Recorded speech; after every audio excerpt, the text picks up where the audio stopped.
Instructions have been made a part of the record. I've provided counsel with hard copies of them. Are we ready for the jury and the reading of the instructions, counsel? Yes, Your Honor. Yes, Your Honor. Is there anything we need to take up before we bring in the jury? No, Your Honor. No, Your Honor. All right, let's bring in the jury.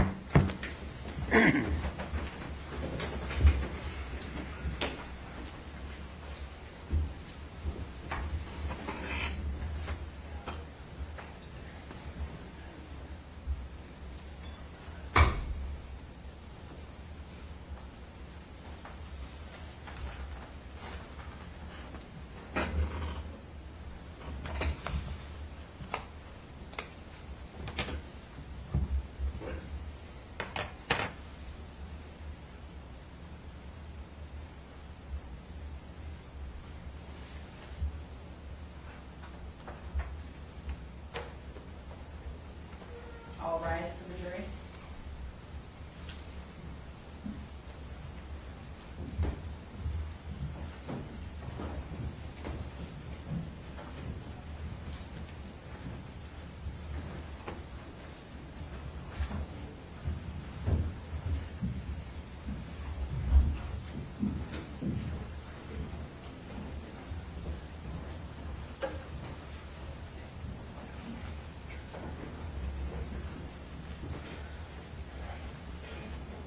Be seated, folks.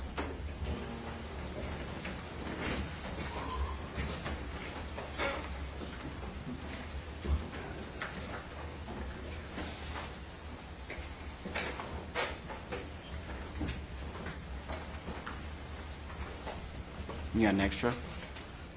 Just let somebody else have one. All right, good morning. Our court attendant now should have provided you with a set of the instructions. We're going to have you look over your shoulders. And as I indicated earlier on, I am required to read these to you. All right? So in the district court for Grundy County, ladies and gentlemen of the jury, by trial information, the state has charged Michael Thomas Lang with the crimes of murder in the first degree, attempt to commit murder, and assault on a peace officer. The charge of murder in the first degree includes the lesser charges of murder in the second degree, attempt to commit murder, voluntary manslaughter, involuntary manslaughter, public offense, involuntary manslaughter, reckless, willful injury causing serious injury, willful injury causing bodily injury, assault causing serious injury, assault with intent to inflict serious injury, aggravated assault, assault causing bodily injury, and assault. The charge of attempt to commit murder includes the lesser charges of assault with intent to inflict serious injury and assault. The charge of assault on a peace officer with intent to inflict serious injury includes the lesser crimes of assault with intent to inflict serious injury, assault on a peace officer, and assault. The defendant has pled not guilty to all counts. Instruction 1.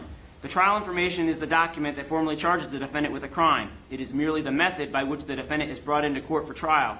It is not evidence. Instruction number 2, the defendant has entered pleas of not guilty. The plea of not guilty is a complete denial of the charges and places the burden on the state to prove guilt beyond a reasonable doubt. Whenever I instruct you, the state must prove something. It must be by evidence beyond a reasonable doubt. If the state does not prove the defendant guilty beyond a reasonable doubt, your verdict must be not guilty. Instruction 3. The defendant is presumed innocent and not guilty. This presumption of innocence requires you to put aside all suspicion which might arise from the arrest, charge, or the present situation of the defendant. The presumption of innocence remains with the defendant throughout the trial unless the evidence establishes guilt beyond a reasonable doubt. Instruction 4. You must determine whether the defendant is guilty or not guilty from the evidence and the law in these instructions. My duty is to tell you what the law is. Your duty is to accept and apply this law and to decide all fact questions. You must consider all of the instructions together. No one instruction includes all of the applicable law. As you consider the evidence, do not be influenced by any personal sympathy, bias, prejudice, or emotions. Because you are making very important decisions in this case, you are to evaluate the evidence carefully and avoid decisions based on generalizations, gut feelings, prejudices, sympathies, stereotypes, or biases. The law demands that you return a just verdict based solely on the evidence, your reason, and common sense in these instructions. As jurors, your sole duty is to find the truth and do justice. Instruction 5. The duty of the jury is to determine if the defendant is guilty or not guilty. In the event of a guilty verdict, you have nothing to do with punishment. Instruction 6. The burden is on the state to prove the defendant guilty beyond a reasonable doubt. A reasonable doubt is one that fairly and naturally arises from the evidence or lack of evidence produced by the state. If, after a full and fair consideration of all of the evidence, you are firmly convinced of the defendant's guilt, then you have no reasonable doubt, and you should find the defendant guilty.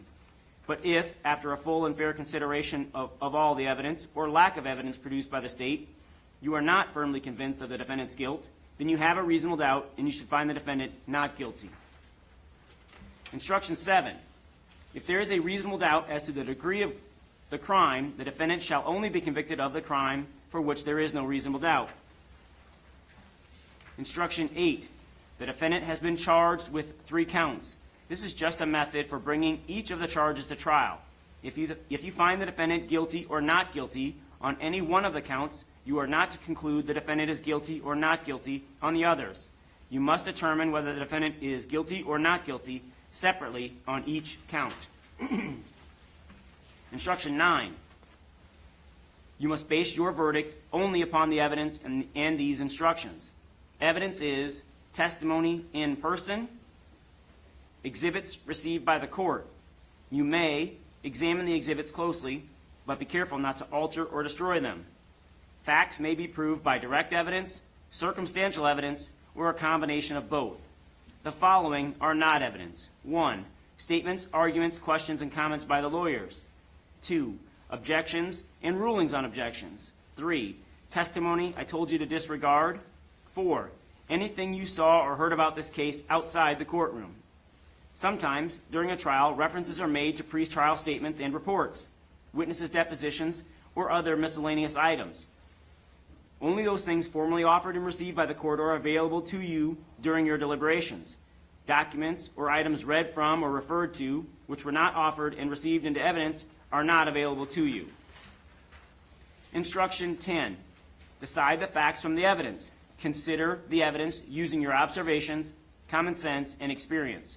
Try to reconcile any conflicts in the evidence, but if you cannot, you may accept the evidence you find more believable. In determining the facts, you may have to decide what testimony you believe. You may believe all, part, or none of any witness's testimony. Whether the state has met its burden of proof does not depend upon the number of witnesses it has called or upon the number of exhibits it has offered, but instead upon the nature and quality of the evidence presented. There are many factors which you may consider in deciding what testimony to believe. For example, number 1, whether the testimony is reasonable and consistent with other evidence that you believe. Number 2, whether a witness has made inconsistent statements. Number 3, the witness's appearance, conduct, age, intelligence, memory, and knowledge of the facts. 4, the witness's interest in the trial, their motive, candor, bias, and prejudice. Instruction 11. In considering the evidence, you may make deductions and reach conclusions which reason and common sense lead you to make. You should not be concerned about whether the evidence is direct or circumstantial. Direct evidence is the testimony of one who claims actual knowledge of a fact, such as an eyewitness. Circumstantial evidence is proof of a chain of facts and circumstances indicating that the defendant is either guilty or not guilty. The law makes no distinctions between the weight you may give to either direct or circumstantial evidence. Give all the evidence the weight and value you think it is entitled to receive. Instruction 12. You have heard evidence claiming a witness or witnesses made statements before this trial while not under oath, which were inconsistent with what the witness said in this trial. Because the witness did not make the earlier statements under oath, you may use them only to help you decide if you believe the witness. Decide if the earlier statements were made and whether they were inconsistent with the testimony given at trial. You may disregard all or any part of the testimony if you find the statements were made and they were inconsistent with the testimony given at trial, but you are not required to do so. Do not disregard the testimony if other evidence you believe supports it or if you believe it for any other reason. Instruction 13.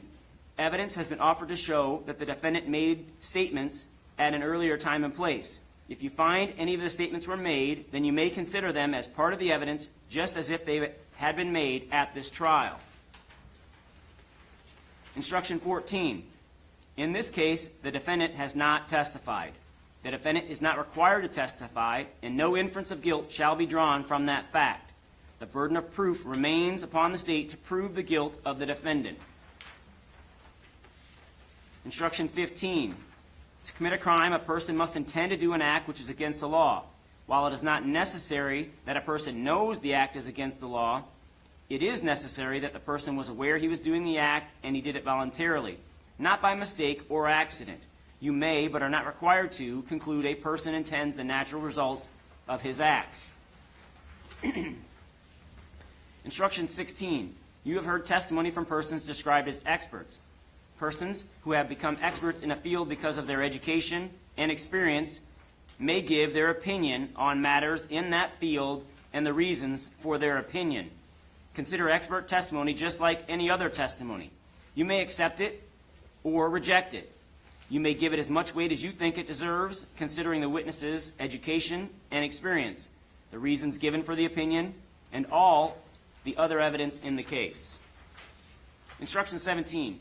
Where two or more alternative theories are presented, or where two or more facts would produce the same result, the law does not require each juror to agree as to which theory or fact leads to his or her verdict. It's the verdict itself which must be unanimous, not the theory or facts upon which it is based. Instruction 18. Concerning count 1, the state must prove all of the following elements of murder in the first degree. Number 1. On or about the 9th day of April, 2021, the defendant shot Sergeant James Smith. Number 2. That Sergeant James Smith died as a result of being shot. Number 3. The defendant acted with malice aforethought. Number 4. The defendant acted willfully, deliberately, with premeditation, and with the specific intent to kill Sergeant James Smith. If the state has proved all of the elements, the defendant is guilty of murder in the first degree.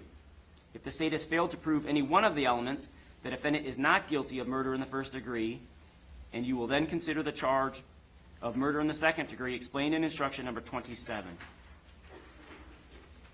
Instruction 19. With respect to element 2 of instruction numbers 18, 27, 32, and 34, and element 3 of instruction 35, the wound inflicted by the defendant resulted in the death of Sergeant James Smith if it caused or directly contributed to Sergeant James Smith's death. Instruction 20. Malice is a state of mind which leads one to intentionally do a wrongful act to the injury of another out of actual hatred or with an evil or unlawful purpose. It may be established by evidence of actual hatred or by proof of a deliberate or fixed intent to do injury.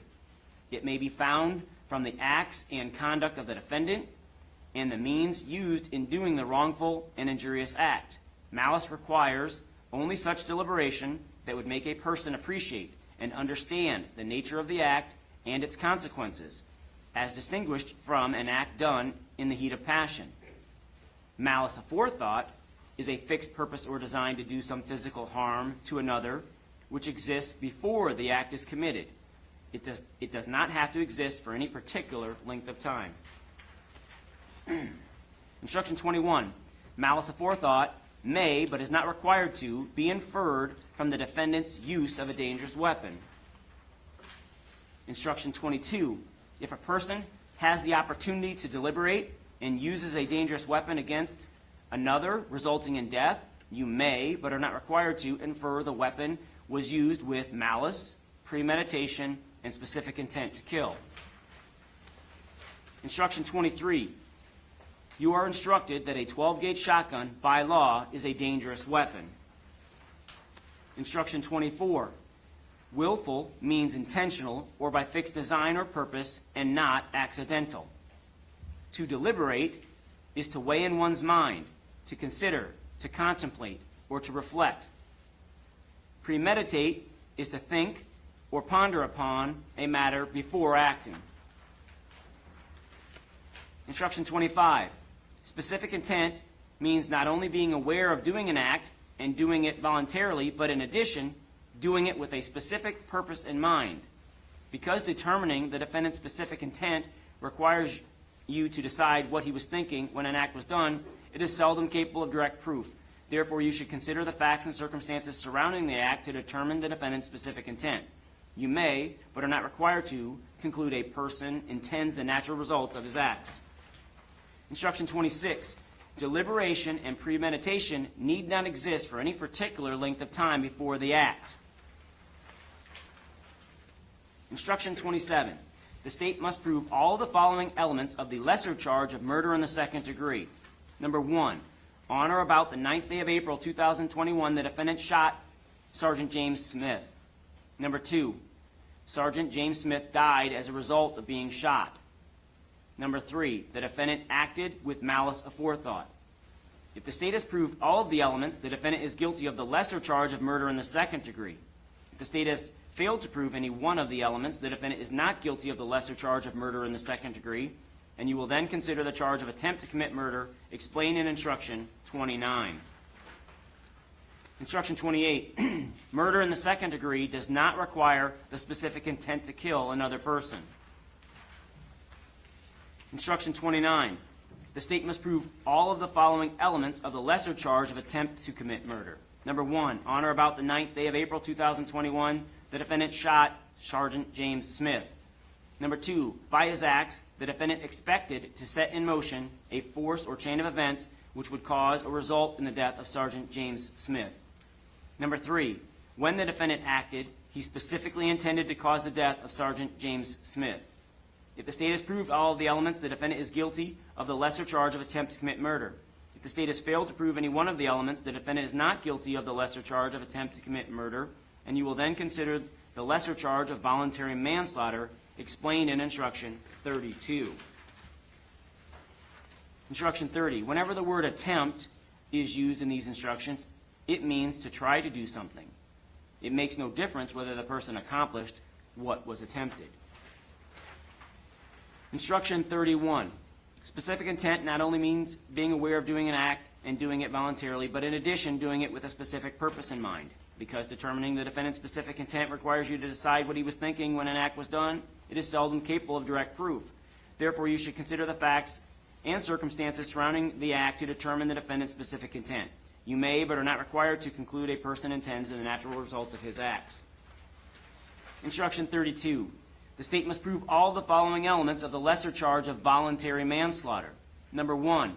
On or about the 9th day of April 2021, the defendant shot Sergeant James Smith. Number 2. Sergeant James Smith died as a result of being shot. Number 3. The shooting was done solely by reason of sudden, violent, and irresistible passion resulting from serious provocation. If the state has proved all of the elements, the defendant is guilty of the lesser charge of voluntary manslaughter. If the state has failed to prove any one of the elements, the defendant is not guilty of the lesser charge of voluntary manslaughter, and you will then consider the lesser charge of involuntary manslaughter, public offense, explained in Instruction 34. Instruction 33. A serious provocation is conduct that would cause a reasonable person to have a sudden, violent, and irresistible passion. Passion is not sudden, violent, and irresistible if there is an interval of time during which a reasonable person would, under the circumstances, have time to reflect and bring his or her passion under control and suppress the impulse to kill. Words alone, however abusive or insulting, cannot be serious provocation.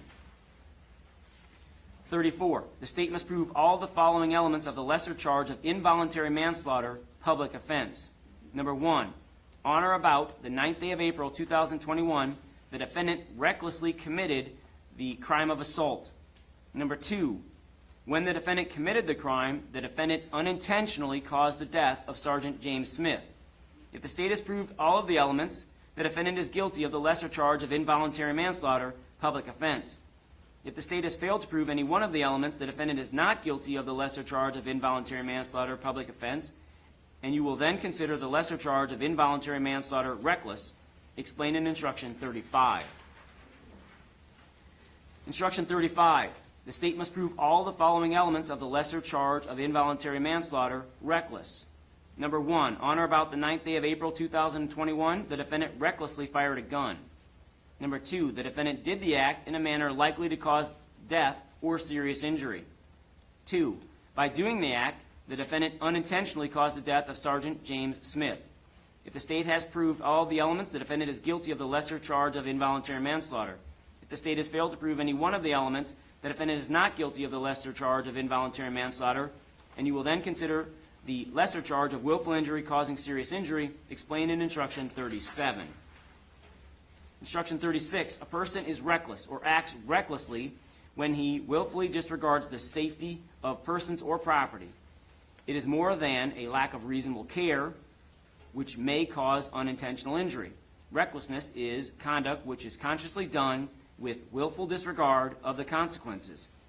For recklessness to exist, the act must be highly dangerous.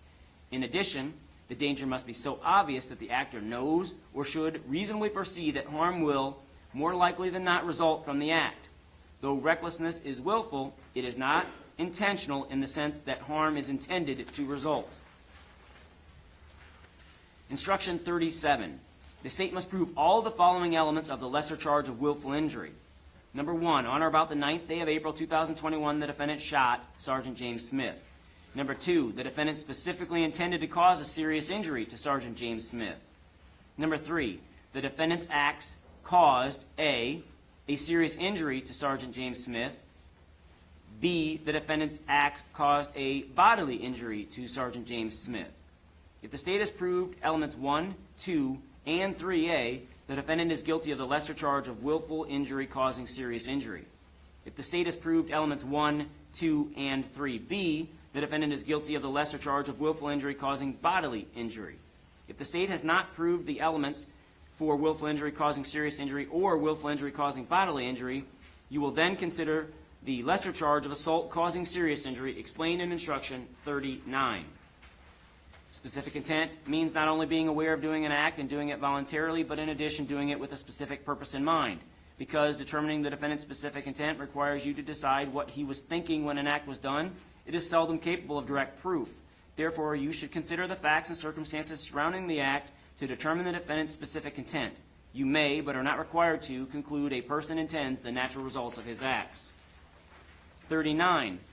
The state must prove all of the following elements of the lesser charge of assault causing serious injury. Number 1, on or about the 9th day of April, 2021, the defendant did an act which was intended to cause pain or injury, which was intended to result in physical contact, which was insulting or offensive, or which was intended to place Sergeant James Smith in fear of immediate physical contact, which would have been painful, injurious, insulting, or offensive to him. Number 2, the defendant had the apparent ability to do the act. Number 3, the defendant's act caused a serious injury to Sergeant James Smith. If the state has proved all of the elements, the defendant is guilty of the lesser charge of assault causing serious injury. If the state has failed to prove any one of the elements, the defendant is not guilty of the lesser charge of assault causing serious injury, and you will consider the lesser charge of assault with intent to inflict serious injury, explained in Instruction 40. Instruction 40, the state must prove all the following elements of the lesser charge of assault with intent to inflict serious injury. Number 1, on or about the 9th day of April 2021, the defendant did an act which was intended to cause pain or injury, which was intended to result in physical contact, which was insulting or offensive, or which was intended to place Sergeant James Smith in fear of immediate physical contact, which would have been painful, injurious, insulting, or offensive to him. Number 2, the defendant had the apparent ability to do the act. Number 3, the act was done with the specific intent to cause serious injury. If the state has proved all the above elements, the defendant is guilty of the lesser charge of assault with intent to inflict serious injury. If the state has failed to prove any one of the elements, the defendant is not guilty of the lesser charge of assault with intent to inflict serious injury, and you will then consider the lesser charge of aggravated assault, explained in Instruction 42. Instruction 41, specific intent means not only being aware of doing an act and doing it voluntarily, but in addition doing it with a specific purpose in mind. Because determining the defendant's specific intent requires you to decide what he was thinking when an act was done, it is seldom capable of direct proof. Therefore, you should consider the facts and circumstances surrounding the act to determine the defendant's specific intent. You may, but are not required to, conclude a person intends the natural results of his acts. Instruction 42. The state must prove all of the following elements of the lesser charge of aggravated assault. Number 1, on or about the 9th day of April, 2021, the defendant unintentionally pointed a firearm towards another person or displayed a dangerous weapon toward another person in a threatening manner. Number 2, at the time, the defendant used or displayed a 12-gauge shotgun. Number 3, the 12-gauge shotgun was a dangerous weapon. If you find the state has proved all of the elements, the defendant is guilty of the lesser charge of aggravated assault. If the state has failed to prove any one of the elements, the defendant is not guilty of the lesser charge of aggravated assault, and you will then consider the lesser charge of assault causing bodily injury explained in Instruction 44. Instruction 43. Concerning element number 1 of Instruction number 42, the phrases A, intentionally pointed a gun, means to have done it consciously and not accidentally or inadvertently. And B, to display a dangerous weapon in a threatening manner, means to show or make apparent to another person that a dangerous weapon existed so as to intimidate the other person. Instruction 44.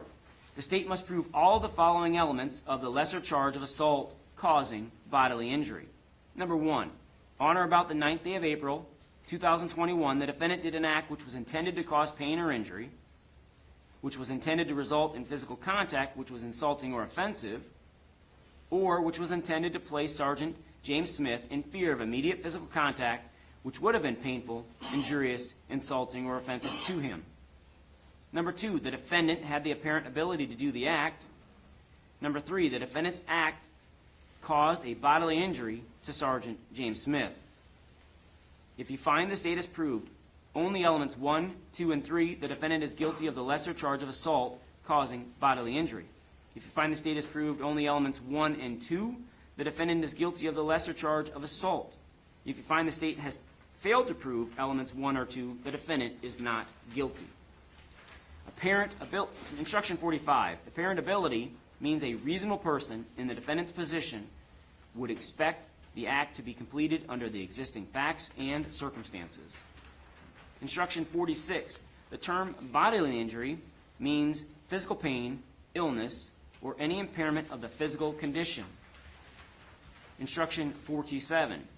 The term serious injury means a bodily injury which creates a substantial risk of death or which causes serious permanent disfigurement or extended loss or impairment of the function of any bodily part or organ.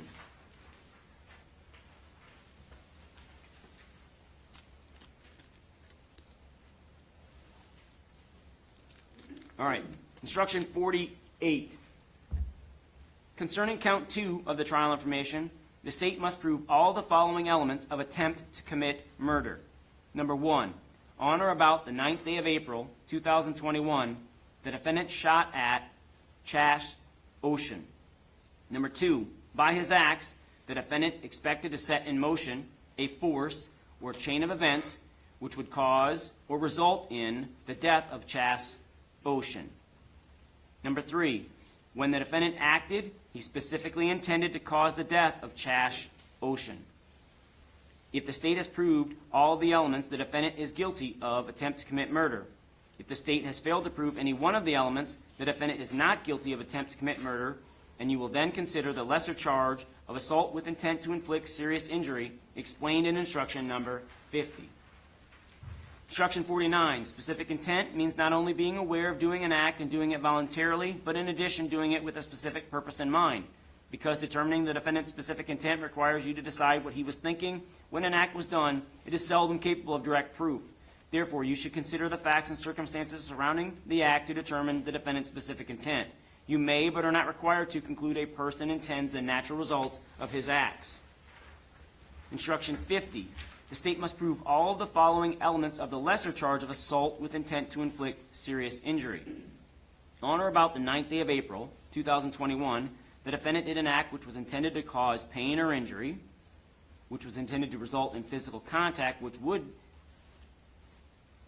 was insulting or offensive, or which was intended to place Chash Ocean in fear of immediate physical contact, which would have been painful, injurious, insulting, or offensive to him. Number 2, the defendant had the apparent ability to do the act. Number 3, this was done with the specific intent to cause a serious injury. If the state has proved all of the elements, the defendant is guilty of the lesser charge of assault with intent to inflict serious injury. If the state has proved only elements 1 and 2, the defendant is guilty of the lesser charge of assault. If the state has failed to prove either elements 1 or 2, the defendant is not guilty. Instruction 51. Concerning count 3 of the trial information, the state must prove all the following elements of assault on a peace officer with intent to inflict serious injury. On or about the 9th day of April 2021, the defendant did an act which was intended to cause pain or injury, which was intended to result in physical contact, which was insulting or offensive, or which was intended to place Cody Niehaus in fear of immediate physical contact, which would have been painful, injurious, insulting, or offensive to him.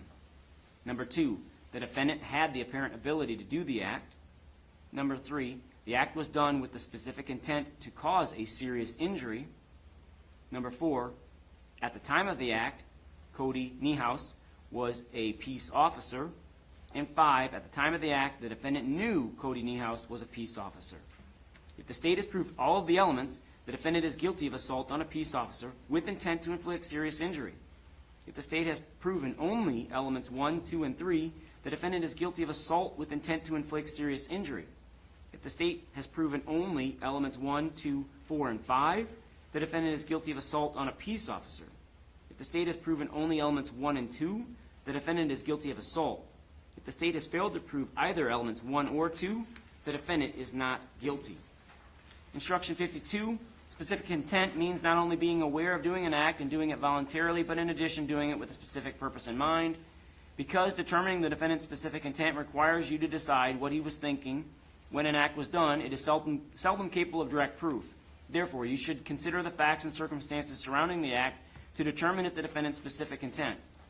You may, but are not required to, conclude a person intends the natural results of his acts. Instruction 53. A peace officer includes police officers and reserve police officers of cities. Instruction 54. Nothing I have said or done during the trial was intended to give you any opinion as to the facts, proof, or what your verdict should be. I have not, by my instructions, by any ruling made, by any act done, by anything said during the trial, or by any facial expression, gesture, or tone of voice intended or attempted to give any intimation or opinion as to what the facts are or what are not the facts, what the proof is or what it is not, and what your verdict should be. During the trial, I have ruled upon objections to evidence which may have been made by counsel. Such rulings are the sole responsibility of the court. In your consideration of the case, you will give no significance or weight whatsoever to such rulings. You will consider only the evidence which has been received before you as part of the record in this case. Instruction 55. At this time, you may not communicate with anyone other than your fellow jurors about this case before reaching your verdict. You are prohibited from using during your deliberations cell phones or other such devices and electronic media such as text messages, Facebook, YouTube, Twitter, email, etc. Do not do any research or make any investigation about this case on your own. Do not visit or view any place discussed in the case. Do not use Internet Maps or Google Earth or any other program or device to search for or to view any place discussed in the testimony.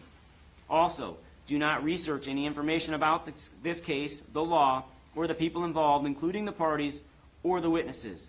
This includes using the Internet to research events or people referenced in the trial. This case must be tried on evidence presented in the courtroom. If you decide a case based on information not presented in court, you will have denied the parties a fair trial in accordance with the rules of this state, and you will have done an injustice. It's very important that you abide by these rules.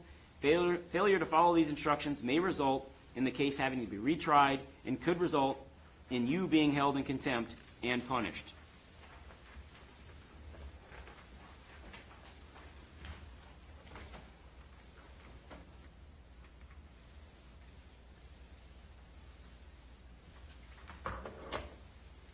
Instruction 56.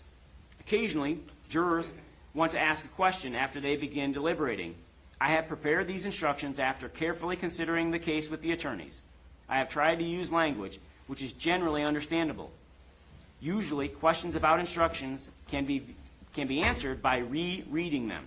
If a question should occur, please consider the following. A. Words not defined in these instructions should be given their ordinary meaning. B. There will be no additional evidence and no additional instructions of law. These instructions contain all the law you need to decide this case. C. I will meet with you after you reach a verdict if I can. At that time, I will be happy to answer your questions about the trial process. D. If you ask me a question during your deliberations, your foreman or forewoman must reduce the question to writing and give it to the court attendant, who will deliver it to me. I must then contact the lawyers and conduct a hearing with them, but not in your presence. This naturally takes time and deliberation before I can reply. After that, I will send you a written answer consistent with subparagraphs A and B above. If, after considering these matters, you still wish to ask me a question, follow the procedure outlined here, then save your written question and the written answer I send you, and return them with your verdict form when you have completed your deliberations and returned a verdict.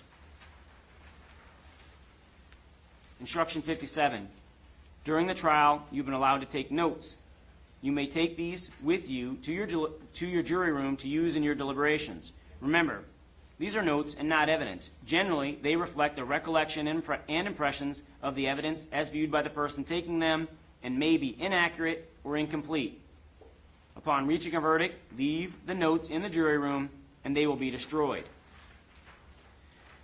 Instruction 58. When you begin your deliberations, you should select a foreman or forewoman. He or she shall see that your deliberations are carried on in an orderly manner, that the issues are fully and freely discussed, and that every juror is given an opportunity to express their views. Reach your verdict without discrimination. In reaching your verdict, you must not consider the defendant's race, color, religious beliefs, national origin, sex, or age. You are not to return a verdict for or against the defendant unless you would return the same verdict without regard to his race, color, religious beliefs, national origin, sex, or age. In order to return a verdict, each juror must agree to it. Your verdict must be unanimous. It is your duty as jurors to consult with one another and reach an agreement, if you can do so without compromising your individual judgment. Each of you must decide the case for yourself, but do so only after an impartial consideration of the evidence with the other jurors. During deliberations, do not hesitate to re-examine your view and change your opinion if convinced it is wrong. But do not change your opinion as to the weight or effect of the evidence just because it is the opinion of other jurors or for the mere purpose of returning a verdict. Remember, you're the judges of the facts. I'm giving you 3 verdict forms, one for each count. When you have agreed upon a when you have agreed upon a unanimous verdict on each count, and the foreman or forewoman has signed the verdict form, please notify the court attendant. After a short delay to assemble the parties, you will then be returned to the courtroom for the purposes of returning your verdict. Bring with you at that time the verdict form signed by your foreman or forewoman. After your verdict has been returned, it is possible you will be polled. If polled, this means that each of you will be asked if the verdict to the question on the verdict form is your individual verdict. Dated today's date and signed by me.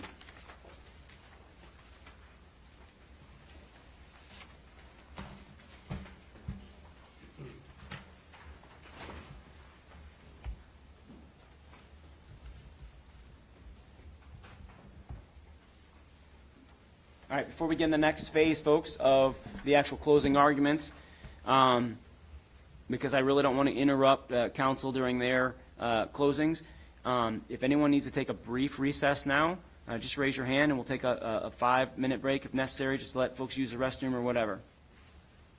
All right. I'm going to have the court attendant escort them. Let's take a 5-minute break and then start with closings. All rise for the jury.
Be seated.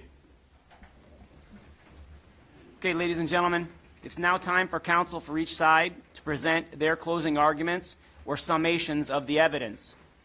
Counsel for the state will have the opening summation. Counsel for the defendant will then have an opportunity for reply, and since they will only address you once, they will present the defendant's summation. Counsel for the state will then have a closing reply to the argument of the defense. The lawyers are going to be commenting on the evidence which has been presented during the trial. They will not intentionally mislead you, but if their recollection of the testimony is not the same as yours, you must follow your own recollection and rely upon that. The summation and closing arguments of counsel are not evidence. If references to the law are made, and if the attorney's references to the law are inconsistent with the court's written instructions, you must follow the written instructions. The summations and arguments are to help you understand the contentions of each side. Please give them your close attention. Counsel for the state. May it please the court, counsel. Ladies and gentlemen, this is a case about a senseless killing. The defendant had ample opportunities to end this standoff peacefully, but he didn't do that. Instead, with a loaded 12-gauge shotgun, loaded with slugs, as State's Exhibit 6, the defendant had time to think about it, had time to weigh in his mind what he was going to do, and he made that decision. When he pointed that loaded 12-gauge shotgun at Sergeant Smith and fired the first round into his chest. And then he fired a second round that went into his calf, exploded through his thigh. You heard the evidence in this case, ladies and gentlemen. The state's not going to review all the evidence you heard last week. We're going to cover some of the things that you heard, the highlights, and show you how the state has proved each and every element of murder in the first degree beyond a reasonable doubt. This case, as you know, started in Grundy Center on April 9th. It was in the evening when Reserve Officer Cody Niehaus was driving his marked patrol car, and the defendant, small town, Officer Niehaus told you he knew the defendant. Defendant knew Officer Niehaus, and he intentionally drove by him at a high rate of speed, or at least fast for in town. So when Officer Niehaus put on his lights, these emergency lights, his sirens, did the defendants pull over? No. The defendant didn't want to pull over there, folks. He didn't want anything to happen in town. He wanted to lure Officer Niehaus out into the country. The defendant drove by his own house in town. He kept going. He kept going out into the country. When he got far enough out there, he pulled over on that gravel road. Officer Niehaus had no idea what was going to happen. He's trying to issue him a traffic citation for speeding in town. Before Officer Niehaus could even get out of his car, he saw the video. The defendant had made the decision to get out of his truck and come back there and attack Officer Niehaus. You saw the body cam is pretty short. State's Exhibit number 14. Put that on at this time.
Counsel, would you like a minute? I think so. I think it's finally coming, Your Honor. Well, now I have an HDMI connection.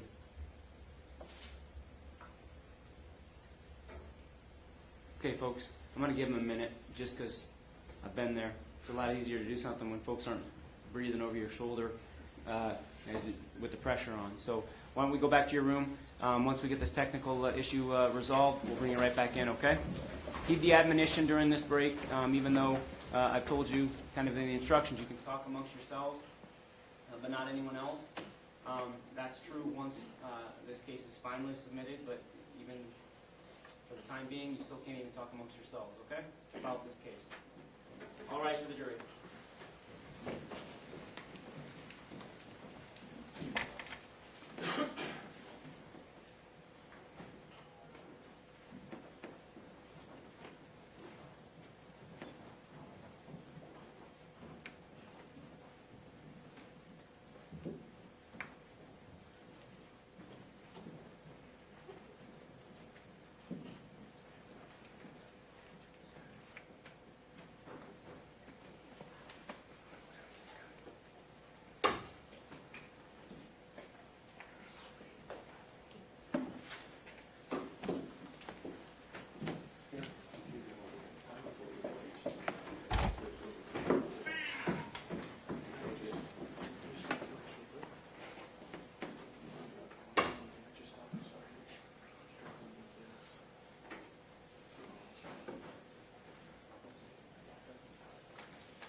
Whatever you see here, you see on there. Okay. And that's all it was. So I'm going to try to open this back. You don't need this. You don't need that open. All right. So here is your PowerPoint. You want this one, right? Yeah, I don't need that one. Okay, fine. Okay, now I need my audio. Yeah. Okay. So whatever you see on here now is broadcasting there. Okay, so if we want to play it, then we can. Hit play. Oh, come on, Mike. Listen to me. Mike, Mike, no, I'm not going to. Just her settings were set to put 2 monitors instead of just 1. Okay. And then when I get done with this guy, Do you want to make sure that you're, Just hit escape.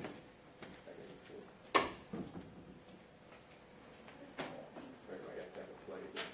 No.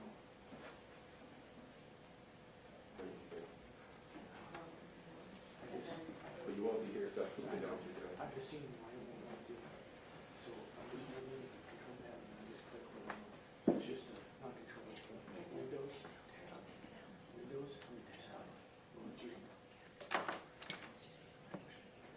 I have to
seated. Please proceed, counsel. Thank you. Sorry for the delay, ladies and gentlemen. Someone smarter than me was able to figure this out. So I think at this time we'll play State's Exhibit 14. This is Cody Niehouse's body cam. Beat it, boy! Oh, come on, Mike. Come on, don't do this to me. Mike, Pull your gun. Mike, no, I'm not going to. Pull your fucking gun. I'm not going to. you bitch. I'm not going to. Give me another car. Yeah. Bring it on. Stop Bring it. it on, boy. Mike, stop it. Come on, boy. Mike.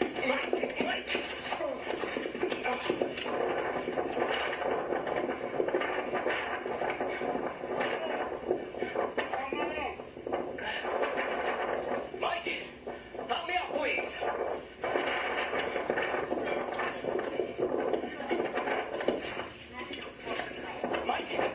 Mike, I'll tase you.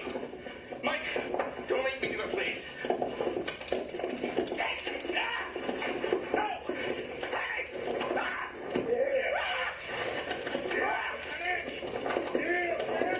Help me! Help me!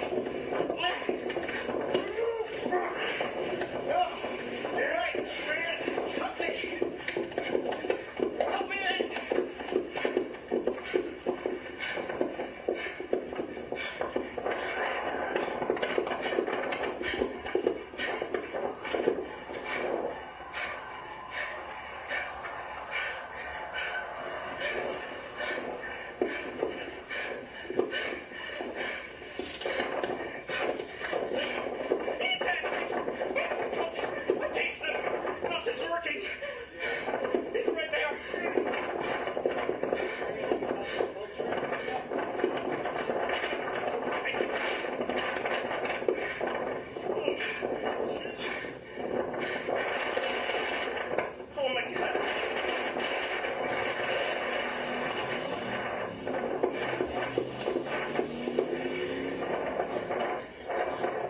Yeah.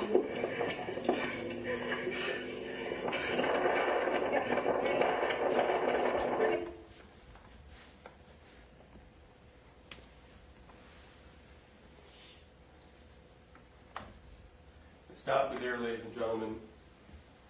You've seen the entire video during the closing, or during the evidence presented.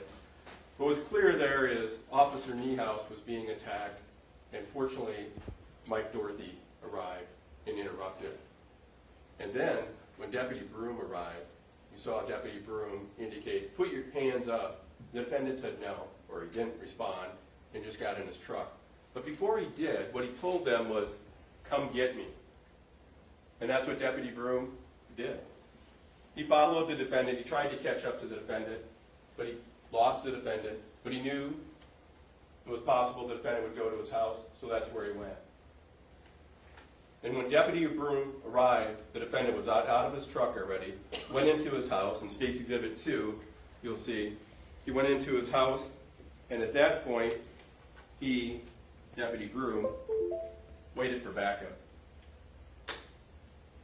State's Exhibit 19, that's a photograph of a screenshot from a body cam showing Deputy Broom at the defendant's house.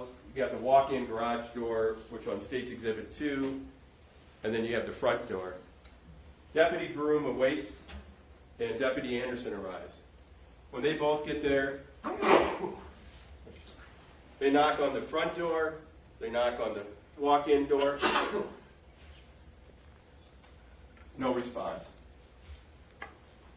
They don't see anything in there. It's dark. And at that point, they're asking the defendant to come to the door. He's not even responding. So they wait for Chief Frost. Chief Frost gets there, and even the defendant's father gets there. These doors are locked. Defendant's father announces his presence. Nothing. Chief Frost told he looked inside the windows here and the door. He was trying to look inside. Defendant was inside, but he wasn't responding. So now they are left with, they have to get some people there to try to get the defendant out since he didn't want to come out. So that's where Sergeant Smith got involved. He gets the call, Deputy Capel gets the call to come over to the house. State's Exhibit 21, Deputy Anderson, at the time, now Officer Anderson, showed you where he entered the garage this door, the walk-in door, was opened by the defendant's dad. It was locked. His dad unlocked it, and he went in to turn the light on. So he wanted to have some light in the garage so they could see in the garage. This shows from his body cam clearly the light was off, and the door was shut. The defendants got the door shut, not responding, not answering, so they keep trying. State's Exhibit 22 shows the garage with the light on after Deputy Anderson turned it on. And at this point, at some point, Sergeant Smith arrived. So did Troopers Barnes, Stadtmuller, Deputy Capel arrives, Trooper Lively. Defendant's not coming out, so they got to go in. They have the dog there, Deputy Capel's dog, Ogun. So they go into the garage. Plan is to clear the garage, which they could see in, which they assumed correctly no one was in there. The north addition they cleared, and then they worked their way to the door that was closed. They opened the door, and not only did Deputy Capel announce his presence, saying who he was, had the dog to come out with your hands up, Sergeant Smith did that as well, trying to end this peacefully. Wanted to end it, just have the defendant come out. That's all they wanted. But he didn't. He knew they were out there at that point, clearly, and he was waiting for him in the kitchen. He was waiting there for them. They went downstairs. You heard the testimony. The dog went down first, Ogun down the basement, followed by his handler, Deputy Capel, Sergeant Smith, and Trooper Barnes. They cleared the basement. No one was there. So now they're going to come upstairs to clear the upstairs. When they get back upstairs, you're going to see in State's Exhibit, or you did see in State's Exhibit 43, this is the landing area. And the landing area on State's Exhibit 2 is, when you come up the steps, there's a landing area. On the right-hand side, when you come up the basement steps, is a cabinet. And on the left-hand side is the kitchen door, which was closed. So when they came up, this door was open. They had troopers up here protecting them when they come up. They had to open this door to look at the gun cabinet, and his kitchen door at that time, this was taken later, of course, was closed. State's Exhibit 44, they opened up the cabinet, which they found some long guns. One was a BB gun, one was a rifle. They found some ammunition. At this point, State's Exhibit 65, Sergeant Smith is up on top. Deputy Capel switched spots with Trooper Barnes, and he has a dog here. Now the plan is, on State's Exhibit 2, announce their presence. Announce what they're doing, have the defendant come out. He was given every opportunity to come out. State's Exhibit 76, this picture taken later, but it shows the landing again, and this area, the kitchen door was closed. State's Exhibit 23. State's Exhibit 23 is from Deputy Anderson's body cam. This shows Sergeant Smith when he was backing out after he yelled gun. We'll next go to State's Exhibit number 15, which is Deputy Anderson's body cam that you saw. I'm going to start it for the record at the 150 mark. You've already seen it all. I'm going to go start at the 150 mark where they're announcing their presence at the door going into the landing area the first time before they went to the basement.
Starting at the 147 mark. Good, so we're on either side. You want this open and start announcing? Yep. We're going to open the door and start announcing.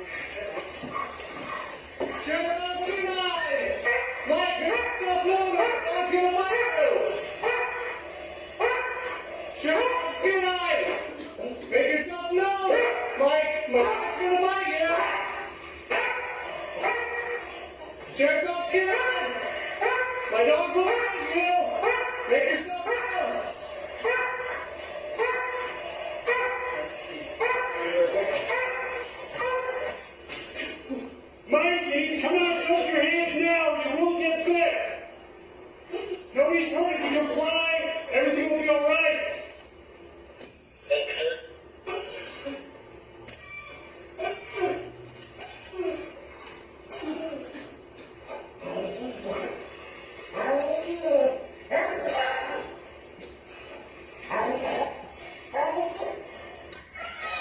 Mike, you need to comply now.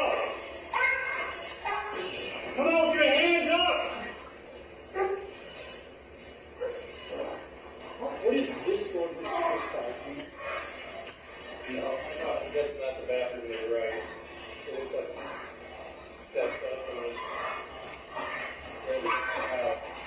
there's a man downstairs, there's a doorway. So there's a laundry room and a bathroom. Right. It is between which area you want to go. Going downstairs first. Downstairs first. It could be in this layout.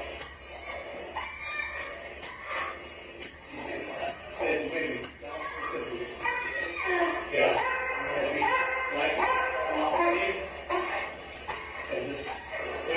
Yeah. I didn't have something for you. All right. Mike, shoot something behind! This is your last warning! My dog will find you if he finds you! Make yourself known!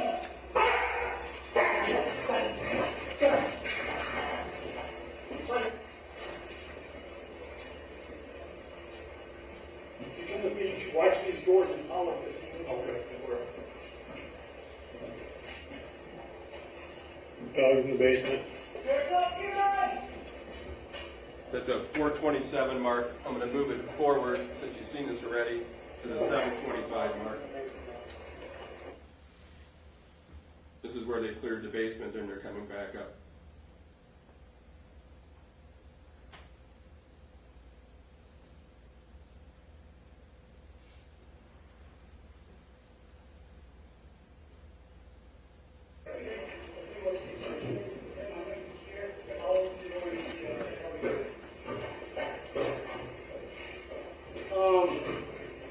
So the basement is secure. Okay. Actually, why don't you I'll let our dispatch know. Grundy, for your 43 basement secured. ISP's been checking top level.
Watch your muzzle, watch your muzzle.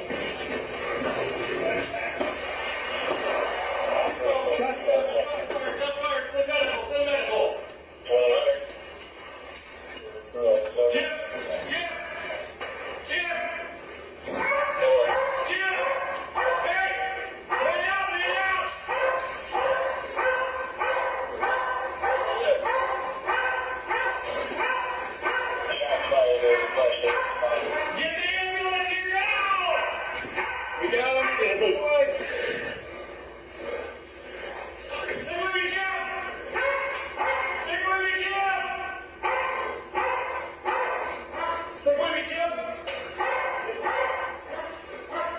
Where's Capo at? Is he down in there? I don't know. Capo, can you hear me?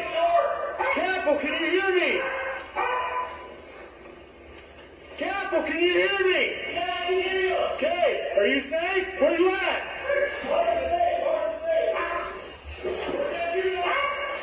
We got officer down up here, officer down. Where is suspect? Where is suspect? Suspect, we're back inside. Upstairs, downstairs. Upstairs. 10-4.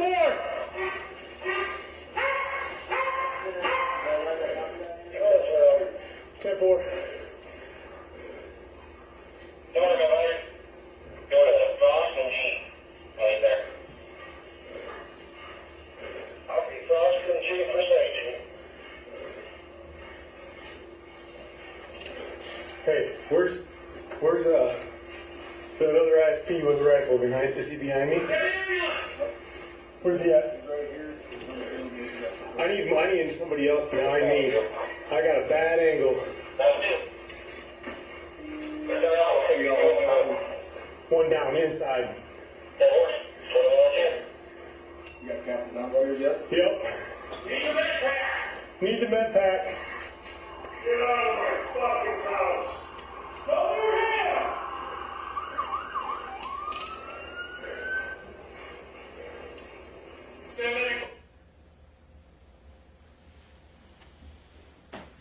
So the defendant's response after shooting Sergeant Smith intentionally twice was, "Get out of my effing house." And you heard testimony, you heard that while he was in the basement, Deputy Capel, who had turned his body mic on later, his body cam, was able to capture some other things the defendant said while they were waiting for the negotiator to get there, the armored vehicle.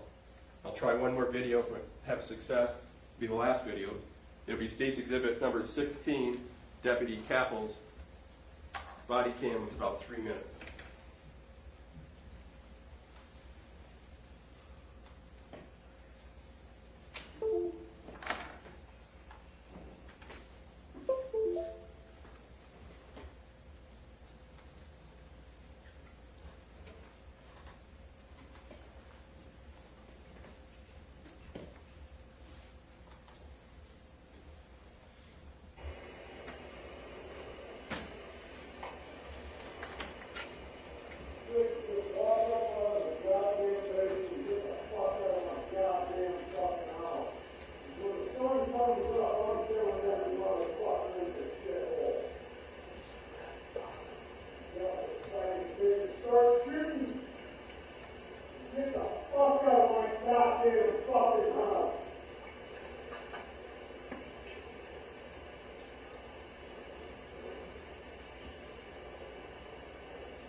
While he's upstairs in the kitchen waiting, the two officers are trapped in the basement.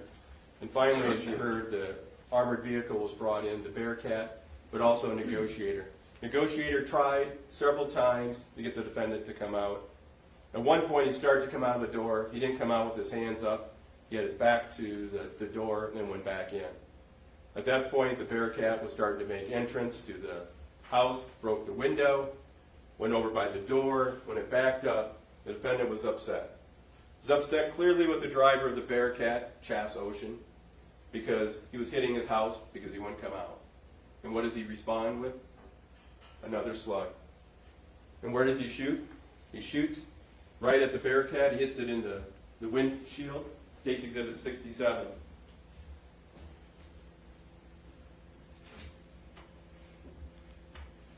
Eventually, he fired another round. Officers shot back, and they took him into custody. This case is really straightforward, folks. The case is straightforward, and law enforcement did everything they could to get the defendant to come out of that house, and he refused. And instead, he made the decision, having time to think about it, time to consider what he was going to do, intentionally shot and killed Sergeant Smith. And what the state has to prove, you have the instructions. You're going to be able to take the jury instructions back with you. Instruction number 18, state only has to prove 4 things beyond a reasonable doubt. First is on or about the 9th day of April 2021, the defendant shot Sergeant James Smith. Number 2, Sergeant James Smith died as a result of being shot. Number 3, the defendant acted with malice of forethought. And number 4, the defendant acted willfully, deliberately, premeditatedly, and with specific intent to kill James Smith, Sergeant James Smith. That's the 4 elements that the state has to prove for murder in the first degree. It's count 1. Now you got a beyond a reasonable doubt instruction. We talked about this in jury selections, not beyond all doubt, not beyond a shadow of a doubt. You have the definition. I'm just showing you some of it. You'll have the full definition. But what it comes down to is this, is that after full and fair consideration of all the evidence, you are firmly convinced of the defendant's guilt, then you have no reasonable doubt and you should find the defendant guilty. That's what it comes down to. Are you firmly convinced? Remember, it's not beyond all doubt, beyond a shadow of a doubt. Remember, we talked about in jury selection about different options. Is anything something that's possible? Whether somebody, did something, is it possible? Is it reasonable? It only applies to the elements. We talked about this as well in jury selection. There may be an unanswered question or questions in your mind, but the state doesn't have to prove every question in a case. The state has to prove the elements of the crime and the 4 elements for murder in the first degree. So let's look at it. You're also going to get direct and circumstantial. You can consider all the evidence, make deductions, reach conclusions according to common sense, and do that, folks. Use your common sense. Because when you use your common sense, this is a really straightforward case. It could be direct or circumstantial. We talked about seeing it snow versus going to bed, waking up and seeing it snow, or have snow on the ground. The law makes no distinction between those. All right. 4 elements. Has the state proved the 4 elements in count 1 beyond a reasonable doubt? Number 1, on or about the 9th day of April 2021, the defendant shot James Smith. There's no doubt. State proved that beyond a reasonable doubt. That's not being contested. Clearly, there's only one person in the house. In that house, the defendant's house, there's only one person in there, only one person who grabbed the loaded 12-gauge shotgun and shot James Smith, Sergeant Smith. State has proved that beyond a reasonable doubt. State's Exhibit number 2, Sergeant James Smith died as a result of being shot. State's Exhibit number 7. You have a photograph of this. These are the waddings and slug pieces that were taken from Sergeant Smith's chest during autopsy. He not only was hit with a 1-ounce slug into his chest, the waddings, even a piece of it looked like a shirt, debris was found in there. Clearly, Sergeant Smith died as a result of being shot in the chest. There's State's Exhibit number 94 is just a photograph of what I just showed you. State has proved the 2nd element beyond a reasonable doubt. Let's look at the third one. Did the state prove beyond a reasonable doubt the defendant acted with malice or forethought? You got an instruction number 20, talks about malice, state of mind, which leads one to intentionally do a wrongful act to the injury of another out of actual hatred or with an evil or unlawful purpose. Malice of forethought is a fixed purpose or design to do some physical harm to another, which exists before the act is committed. It doesn't have to exist for any particular length of time. You don't have to have malice of forethought for hours. You don't have to have it for days. It doesn't have to. You have to be able to have a fixed purpose or design to do physical harm. And you're going to get an instruction. You'll look at instruction 21. It talks about a dangerous weapon. Clearly, this loaded or the 12-gauge shotgun's a dangerous weapon. You can infer from the fact the defendant used that. That's malice of forethought. You're going to get another instruction, 17, that talks about two alternate theories. And what that instruction means, when you read that, you can apply it to malice of forethought, meaning all of you don't have to agree. The state only has to prove one of these three things for malice. So if you all agree it's unlawful purpose, or 7 agree this, 5 agree that it was evil, 2, whatever the number is, as long as all 12 agree one of those three things happened. So malice of forethought. Did the state prove beyond a reasonable doubt the defendant acted with malice of forethought? Let's look at State's Exhibit number 9. Sergeant Smith's shirt.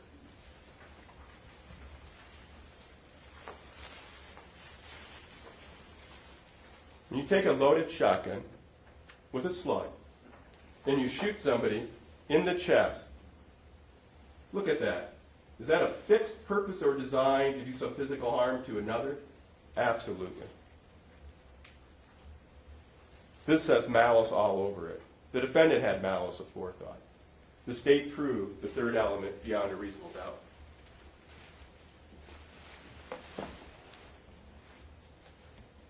Which leads to the fourth and final element. And it doesn't have to exist for any length of time. We talked about that. So the state has proved the first three elements beyond a reasonable doubt. Let's look at the fourth element. The defendant acted willfully, deliberately, premeditatedly, and with specific intent to kill Sergeant Smith. Well, you got an instruction number 24, talks about willful, means intentional or fixed design or purpose and not accidental. This wasn't an accidental shooting, folks. This wasn't the defendant tripped and the gun went off. This was an intentional shooting. You don't shoot somebody where the defendant shot them with a loaded 12-gauge shotgun if it's not intentional. To deliberate means to weigh in one's mind, to consider, to contemplate, or to reflect. To premeditate is to think or ponder upon a matter before acting. Remember we talked about this in jury selection? Premeditation doesn't mean planned out. It doesn't have to be planned out days in advance. It means a person has to have the ability to think before acting. So when you watch that video today again of Sergeant or Officer Anderson's body cam, when they went in, they announced their presence, the officer, Sergeant Smith. Before they even went down to the basement, you saw at least maybe three or 4 minutes. After they announce it, takes a couple minutes, they go down, and then they come back up and announce again. Several minutes went by. This is just excluding the fact that they were outside knocking on the doors earlier, officers. But at this point, the defendant clearly knew they were in his house. He clearly knows they're clearing out his basement, and now they're coming upstairs. So when they're coming upstairs, knocking on that kitchen door, he had time to reflect, he had time to think about it, and he had time to make a decision. And the decision he decided to make was when that door was open, because they opened the door, he's in the dark, he walked forward. He didn't walk forward with his hands up and said, I give up. He walked forward with a loaded shotgun pointed at Sergeant Smith. And you saw Sergeant Smith. He's backing up. He's trying to get out of the way. The defendant didn't just put the gun down and say, okay, I give up. He pulled that trigger. He fired that first round, that first slug into his chest, and then he fired the second round into the back of his leg. He clearly had time to think or ponder before acting. Specific intent. We talked about this in jury selection. We had the ironing the shirt example. You have to look at the facts and circumstances surrounding it. Specific intent to kill. So you not only have the location of the shot, you have the number of shots, and his actions afterwards. When you consider all those circumstances, clearly the defendant had specific intent to kill. Instruction 22, if a person has the opportunity to deliberate and uses a dangerous weapon against another, resulting in death, you may, but are not required to, infer that the weapon was used with malice, with premeditation, and specific intent to kill. Clearly that's what was done in this case. Why else is he firing twice at Sergeant Smith?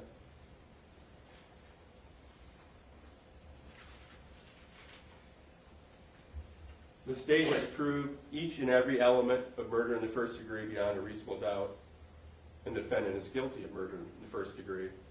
You're going to have lesser included after murder in the first degree. It talks about murder second and others.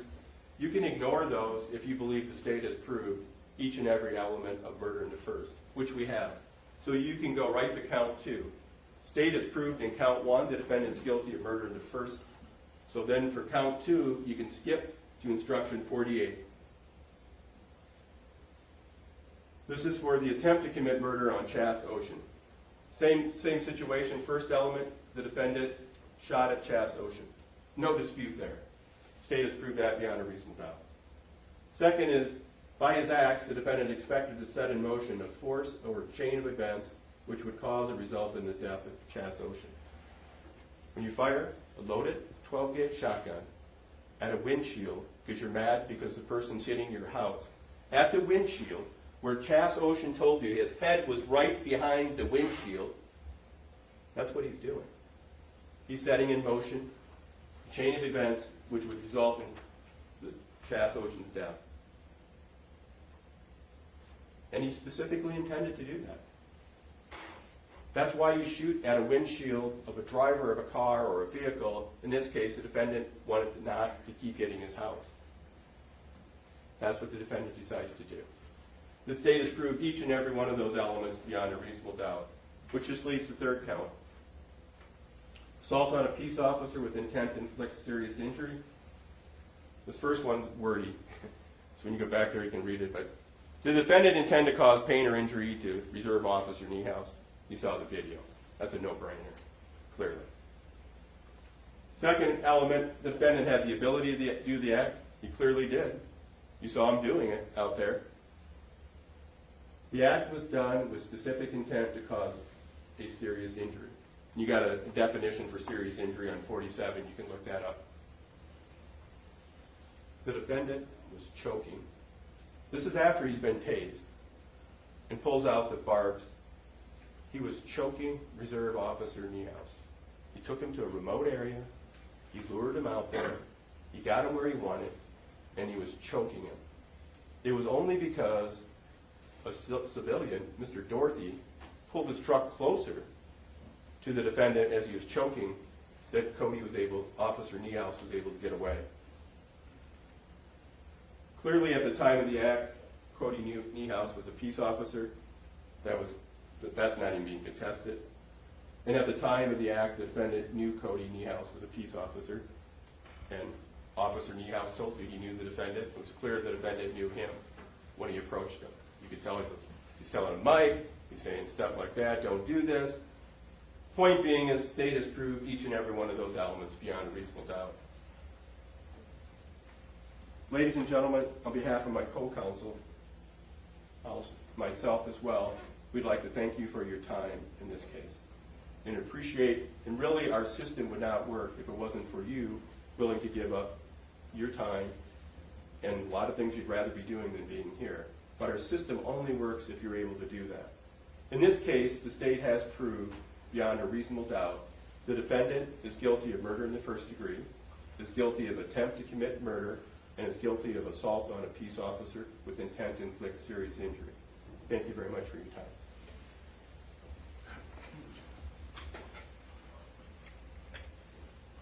Okay. Similar to the beginning of the state's closing, I'll ask the jury if they want to take a quick recess. Anyone needs to. Otherwise, we will proceed. I should ask counsel the same. Anyone need to take a recess? I'm fine, Judge. All right, not seeing any requests to do so. Mr. Hawbaker? Thank you, Your Honor. May it please the court, counsel.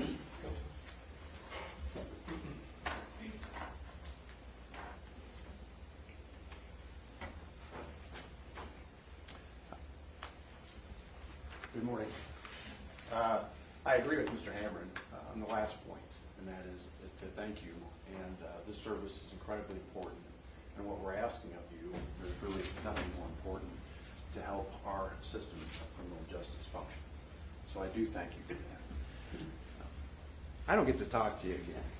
This is my one and only time to talk about at least how we see the important parts of the evidence that the state has presented and what it means as it relates to the elements of the offense. Now, that's important. If you remember, during jury selection, and we've heard it throughout the case, and the reason that I only get to talk this one time is because I have zero burden of proof.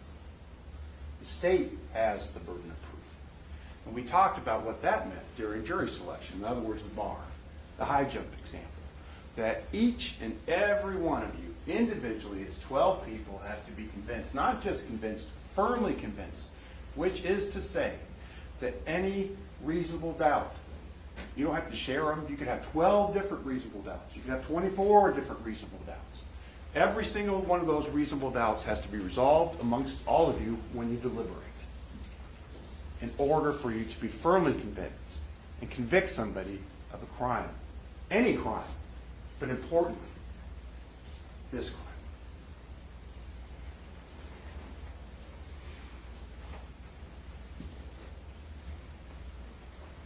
There's no doubt that this was senseless and tragic. There's no argument there. But not every senseless and tragic death in the state of Iowa is murder. You have been given a marshalling instruction that includes a litany of the types of offenses that an individual could get convicted of with a fact pattern like this. Death is involved, yes. The key question is, was it murder? Murder is arguably the most serious crime that can be committed in Iowa. Murder has the most unique elements, as Mr. Hamron was talking about. The easy ones in this case are simple, an act that causes the death. The hard ones, the two hard ones, are the ones that make murder special, either in the first degree or second degree. First one is malice of forethought. And then for first degree murder, it's premeditation. Not only are those important words included in the marshalling instruction, the elements of what the state needs to prove to establish somebody's guilty of murder, it's defined for you time and time again. Malice of forethought is defined for you. You have the instruction that says to deliberate is to weigh in one's mind, to consider, to contemplate, or to reflect. To premeditate is to think or ponder on a matter before acting. In contrast, quick reactive actions are not premeditated. Quick reactions to a circumstance you did not anticipate is not deliberated upon. There's no time to reflect, no time to ponder. And those types of actions remove it from the more serious crime, the most serious crime of murder, into the areas of manslaughter and types of assaults.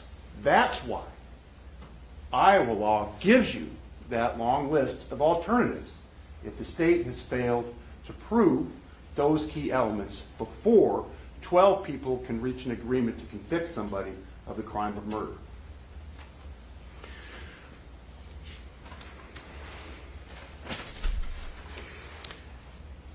I'm going to kind of go through this chronologically. The way I see the evidence came in, at least the way that it was presented, it starts with the matter with Officer Newhouse. In the middle, there's the first shooting that's dealing with Sergeant Smith. And at the end, you have the act related to the Bearcat. basically 3 different acts, which is why the state charged it in 3 different ways. There's no question that the assault, and we'll give you that, on Officer Niehaus was senseless, stupid, shouldn't have happened. But the key in this case is understanding the concepts of time and opportunity. It's been referred to as a standoff. The beginning starts with the events with Officer Niehaus. It ends several hours later. There's no question from that video that you're seeing that Mr. Lang had the time and the opportunity, even with Mr. Dorothy there, to seriously harm Cody Niehaus if he wanted to, but he didn't. It's just an assault. He had the time and the opportunity. And the deputy shows up, and he goes home. Mr. Lang goes home. And says time and time again, get out of my house, later that evening. But we know from Deputy Broom, because he guesstimated, that he was there about an hour and a half before the first shooting. An hour and a half. Now remember, the videos, you saw it, the State's Exhibit 19. Mr. Hammerin put it up there. You can see people milling around the house. Mr. Frost knocking on the front door. People walking by the windows. It wasn't until the first shot that there was a concern about being in harm's way that way. Because if Mr. Lang wanted to, during that hour and a half, he could have shot out a door, he could have shot out a window at any one of those law enforcement officers around there. But he didn't. He had the time and opportunity. You do use your common sense. You do look at the circumstances to determine what's going on in somebody's head. And during that time, he took no offensive action towards any law enforcement. The key video in this is when they eventually breach the basement. Now remember, at this point, an hour and a half has gone by. Several law enforcement officers have staged themselves around the house. All of them armed. And now several more are going to go into Mr. Lang's house. All of them armed. He has not said a word during this time and has not taken an action towards any law enforcement. It is not until they are staged at that door to the kitchen and the kitchen door starts to open that a shot rang out. Before that, that dog was barking. You heard it, folks. That is not a quiet dog, okay? Yes, people will be aware of it. Yes, it's intended to scare people and to make people aware that that dog is there. And those officers went down into the basement. No shot through the door. No attempt to open the kitchen door by Mr. Lang to shoot them as they're going down the stairs. Again, no offensive action. The only time that that shot rings out, those shots ring out for Sergeant Smith, is when the door is open. And then there's a delay. And during that delay, Sergeant Smith is saying gun, gun, but he goes from low and ready, as it was described, to the prone shooting position. And that's when the shot rang out. Mr. Lang, at that point, had been told time and time again, come out or we're sending the dog in. Come out or my dog will bite you. When that door is open, instead of being faced with a canine coming into the kitchen, he's faced with a long gun, a rifle of a state trooper pointed at him. That's when the shot rang out. Pondering, premeditation, reflection, no. Evil, hatred, reflection, no. A spontaneous act, a reaction to a circumstance he did not anticipate because it wasn't a dog. But the most serious thing you can do to an individual, and that's point a gun at them. That is not murder in the first degree. Just the 2 shots. We're well aware from the evidence that came in, you can see the shotgun shells, the criminalist came up and talked about everything that was collected. We're well aware that Mr. Lang was capable of firing much more. But he didn't. He had the time and opportunity to do so. Because what did Officer Capel and Officer Barnes say? That when they were trapped then, after Sergeant Smith was shot, and they were in the fatal funnel, because they had nowhere to hide, and it would have been easy for Mr. Lang to turn around in that staircase and shoot at them. As a matter of fact, Officer Capel said that he looked at him with the gun. It would take mere seconds to rechamber a shotgun shell and have shot down that stairwell, but he did not, because he had time to think and ponder at that point. And so he didn't. And then, according to Officer Capel, another roughly 2.5 hours go by.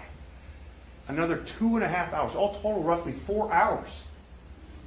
But another 2.5 hours, and that's where you hear the language. I'm not going to make excuses for that language, but it was all talk. Again, he didn't shoot again at any officer. He just wanted them out of the house. Out of the house. Some colorful language, yes, but out of the house. Finally, the negotiator comes by, and Officer Williams is there, and initiated contact with Mr. Lang. First phone call. Second phone call, if you recall, Mr. Lang called him back, wanting to talk. Basically wanting to have the officers out of the house. That negotiator could have been called at any time. We heard that from his testimony. He could have been there at the start of the standoff, but he wasn't called. He doesn't get there till much later. As a matter of fact, he was only able to spend about a half hour with him.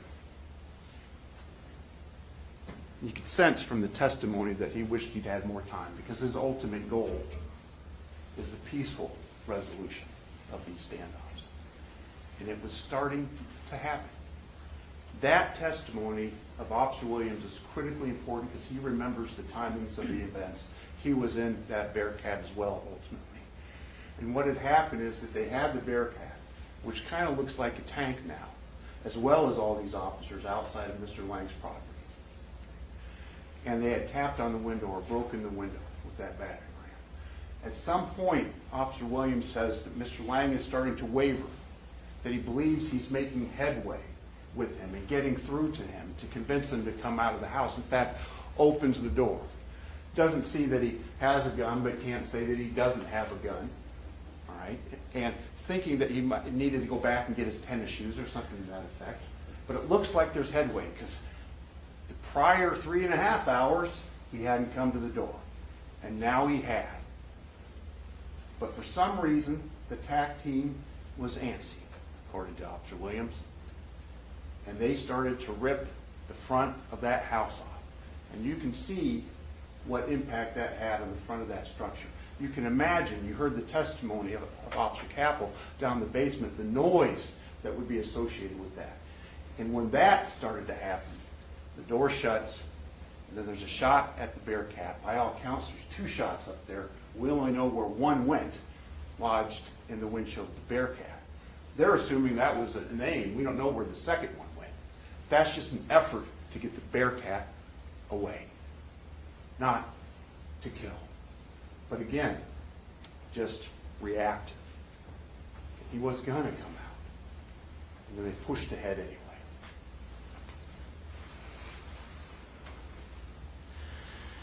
It's easy to attempt to rush to a judgment and to say, well, if you just assume these certain acts without considering the context.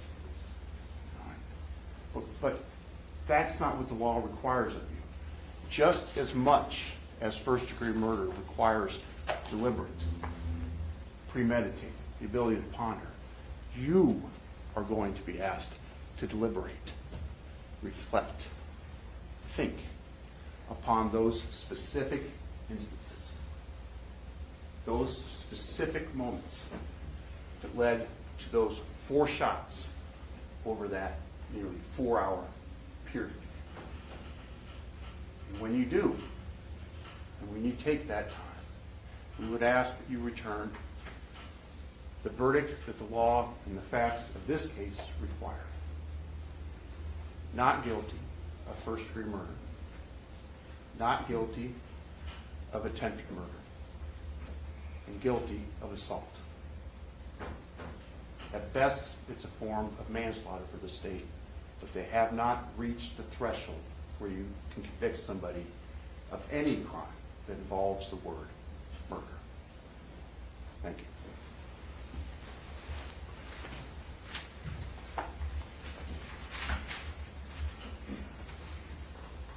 Reply from the state. Yes, thank you.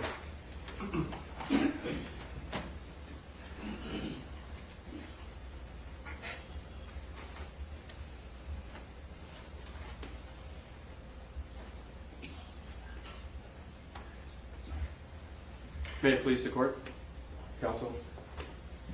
Ladies and gentlemen, the state would disagree with what Mr. Hawbaker just said. Actually, it's insulting, but this is an assault. This is so far from an assault and a manslaughter. If this isn't a murder case, I don't know what is. Because look at the evidence, and let's go through Mr. Hawbaker said. Consider the evidence using your common sense. We know you'll do that. If you have any conflicts in the testimony, you can reconcile them. Accept the evidence you find more believable. Premeditate. Interesting, on premeditation and deliberation, Mr. Hawbaker said, you know, defendant just didn't have time to deliberate and premeditate while he was in the kitchen for how long? And frankly, the argument is, folks, he didn't shoot anybody outside for an hour and a half. You know why? Because they're not in his house. What did he say over and over in this, when you heard him saying stuff? Get out of my house. So when they entered his house, now he has time to consider, time to reflect, and ask yourselves, why is he sitting in the kitchen with a loaded shotgun? If he's not trying to harm anybody, why does he need a shotgun at all? Why is he sitting in the kitchen in the dark? Because it gives him an advantage. They don't know where he is. He had plenty of time to reflect. Did you hear any testimony when they entered the house, when they were Sergeant Smith and his team, before they went down the basement, did you hear any testimony about the defendant loading up the shotgun? No. It was only later when they were trapped in the basement he was loading it up. What begs the question? They're in his house. If he's not trying to do any harm to them, he has no idea what, if they have a weapon. He can't see them. They're in the garage. But he has a loaded shotgun. And not a loaded shotgun with just one, it wasn't birdshot. He put in slugs. So ask yourselves, did he have time to think or ponder before acting? Absolutely. He had a lot of time to think. He had a lot of time to ponder. And he's making that decision. When they open that kitchen door, which they did, either somebody's coming in, and if they do, he's going to shoot him. And unfortunately for Sergeant Smith, he was the one in the line of fire.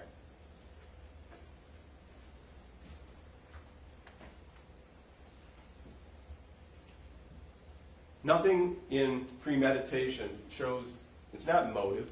Premeditation is not a why question. It's did he have time to think or reflect? We talked about this in jury selection. Motive, the state doesn't have to prove motive. Could be as simple as he didn't want anybody in his house. Could be other reasons, doesn't matter. He had time to think, he had time to ponder and reflect before he shot him. We talked about you can use the inference, he used a dangerous weapon. This is clearly premeditation. He's waiting in the dark. He's not in the kitchen with the light on, so when they open the door, he's saying, hey, get out of here. I don't want you in here. He knows he has the advantage. Sergeant Smith is standing out in a lit area in the garage, lit up. The defendant's standing in the dark. He's waiting with a loaded 12 gauge, that's slugs. We talked about he didn't rack. And ask yourselves this, is why does he need 11 shells? We know he has 11 shells at some point. We know he fired 4. And Mr. Hawbaker says, well, he just didn't fire very many shots. He's very selective when he fires them, right? He's shooting these when he wants to kill someone. He shot 2 at Sergeant Smith. He shot at least 1 at Chass Ocean. He's not randomly firing shots. When Sergeant Smith came in the kitchen, did he say, when he saw Sergeant Smith there, did he say, drop your gun, I got a weapon, he's standing back? No. He walked to that door with a gun loaded, and pointed at Sergeant Smith. He's the one that had the advantage. And he took that advantage, took advantage of it. He, specific intent to kill. State's Exhibit 5. You got the shotgun.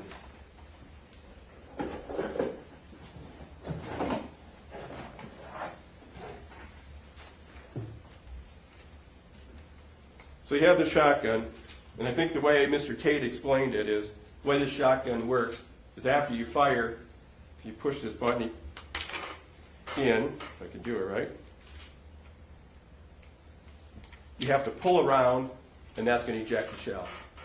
So when you pull around, the trigger lock may not work. So when you pull it back, it's going to eject the shell. So the first time he took this gun, he aims it at Sergeant Smith, and he fires it. Sergeant Smith's on the ground. But he doesn't stop. There's a 5-second delay when you hear the second pop on that video, because now he has to pull it back, eject the shell, consciously pull it forward, putting a shell into the gun. And then what does he do? He's not reacting to Sergeant Smith. I think Mr. Hawbaker even said when he had time on the landing, he had time to think and ponder. Clearly he did. What is he going to do? He's going to finish the job that he started. So what he did is he pumped another round into Sergeant Smith. But where was Sergeant Smith when he pumped that second round? He's laying on the ground. He's defenseless. The shore wound on the leg shows the one leg was on top of the other. He shot Sergeant Smith on the ground. He's not reacting. He's shooting a second time to try to kill him. He's going to finish the job that he wanted to do. And he did. That's a specific intent to kill, folks. This isn't just reacting. This isn't just an assault. And then he's not done with that. You know, Mr. Hawbaker says, well, he could have easily shot Deputy Capel in the steps. Well, guess what? Deputy Capel had his gun out at this point, and he's ready to fire his 2 rounds back. So the defendant has to retreat, and that's what he did.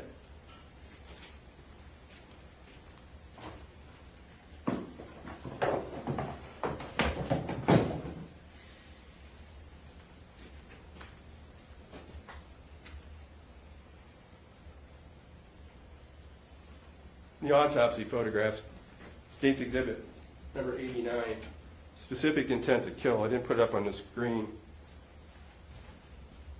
The first one's 88, I guess. And you're going to have these photos. They're brutal to look at. That's a specific intent to kill. You have the shore wound. You have State's Exhibit 89.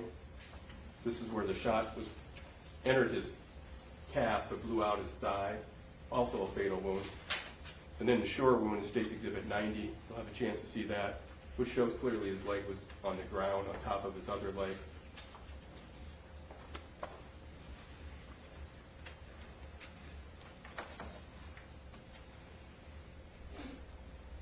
He wasn't reacting.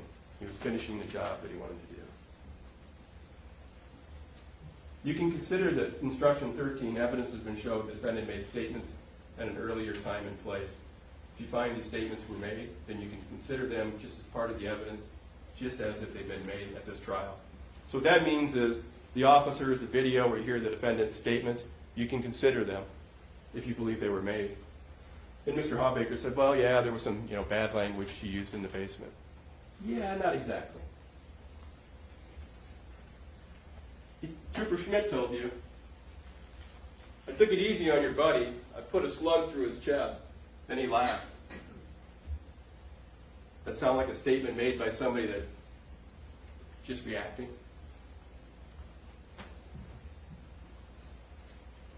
Officer Anderson heard the defendant say, I will kill you like I killed your buddy. Like I killed your buddy. That's just a statement? Just reacting? Trooper Capel heard the defendant say, when the sun comes up, I'm killing every MFer in this shithole. That's not a statement of a person just reacting. That's a statement, these statements are made by someone who intentionally killed Sergeant Smith and was more than willing to try to kill another officer, which he did. He tried to kill Chas Ocean.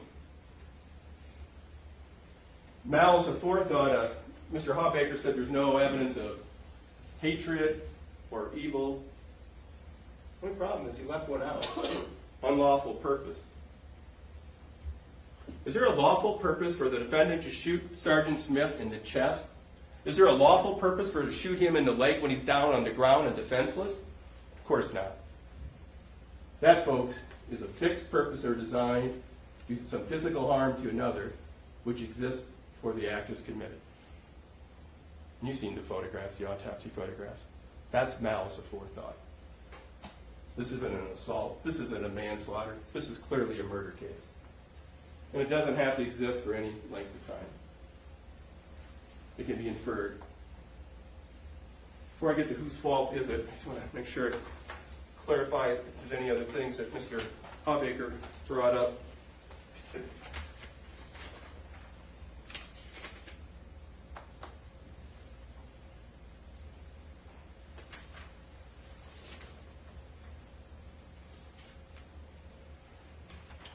You know, the interesting thing is, Mr. Hawbaker said the defendant was worried about the dog going into the kitchen, and then he reacts to Sergeant Smith. Use your own memory from watching the video. They announce their presence, and nothing happens. There's a time delay. They keep announcing.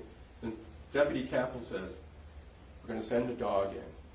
He's going to bite you if you don't come forward." Defendant knew at this point they're coming in his house, and that's what he was trying to prevent. So at that point, he knew what he wanted to do, because he could have walked over there, had his hands up. He could have fired a warning shot to say, "Get out of my house," but he didn't do any of that. He went out there with a specific intent, specific purpose, and that was to shoot the officer who was standing there, who happened to be Sergeant Smith.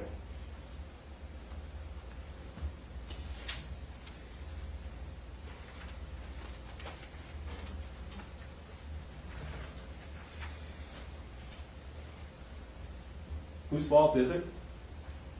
Let's see, we got the negotiator. They could have brought the negotiator over earlier. Law enforcement, apparently, they maybe could have sent the dog in and just stayed outside, even though the Deputy Capel said that's not how they do it. Law enforcement in general, maybe it's just their fault. Or maybe let's look at whose fault this really is. Mr. Lang had the opportunity, when Officer Niehaus put on the lights and siren, is to pull over. That happens, we're not here. He had the opportunity to stop for Deputy Broom. After he had assaulted Officer Niehaus, he could have stopped right there. He didn't. Instead, "Come get me." Is he luring the police to his house? Could have surrendered to Deputy Anderson, Deputy Broom, Chief Frost, all knocking on his door, asking him to come out. Never did. Could have surrendered to Sergeant Smith at 2 different times. He didn't. Could have surrendered when the negotiator was there. But apparently now it's, they should have got the negotiator right away, gave him more time. It's their fault. No. As a defendant, he had every opportunity. Folks, remember, it took the negotiator a while to get there. This is after one of their own officers has been shot. Some didn't know he was killed. And they're still taking the time to say, "Come out. We're not going to harm you. Come out." They didn't do it. But they used the Bearcat. And they're lucky the Bearcat didn't come in right away and just run over the house. But they didn't do that. They still waited. Then after the Bearcat rattles the window, apparently the defendant's ready to give up. They said, "Really? Did you hear any testimony defendant coming out like this with his hands up, say, 'I give up'? That's what he was asked to do. He didn't do that. Did he call the negotiator? His phone worked at that time. Did he say, 'Hey, I'm coming out. Stop right now'? No. None of that. How does he respond?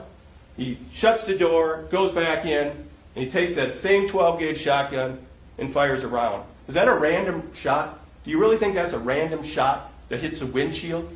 Again, it's a selective shot. He's trying to kill the driver of the Bearcat because he's upset the Bearcat's hitting his house. And it all could have been avoided.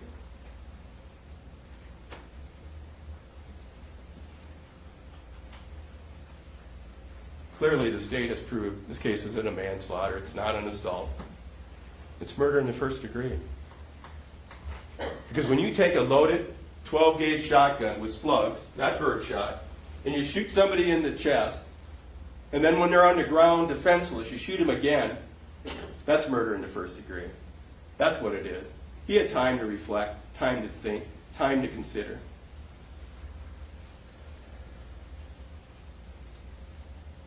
Attempted murder, state has proved each and every one of those elements. Again, why shoot at the windshield? It's not a luck shot. It's not a warning shot. A warning shot's in the air, folks. You don't shoot somebody in the windshield where the driver is right at their head and say, that was just a warning shot. There it is. You have the slug. You can look at it. Chass Ocean's head is right behind where that, fortunately, was an armored vehicle. State's exhibit, or I'm sorry, instruction 51 on count 3, it appears that the issue that the defense has with this one is the act was done with specific intent to cause serious injury.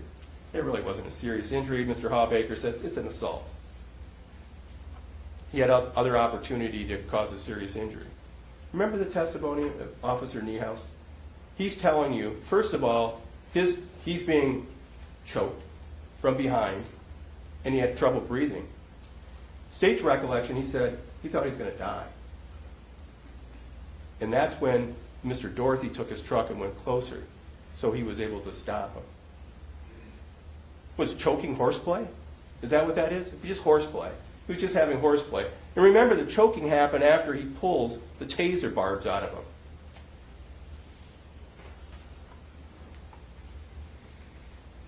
State has proved count 3 beyond a reasonable doubt. Last photographs, Sergeant James Smith, State's Exhibit 17. Mr. Hawbaker said this is a senseless killing, which we agree with. Says a tragic killing.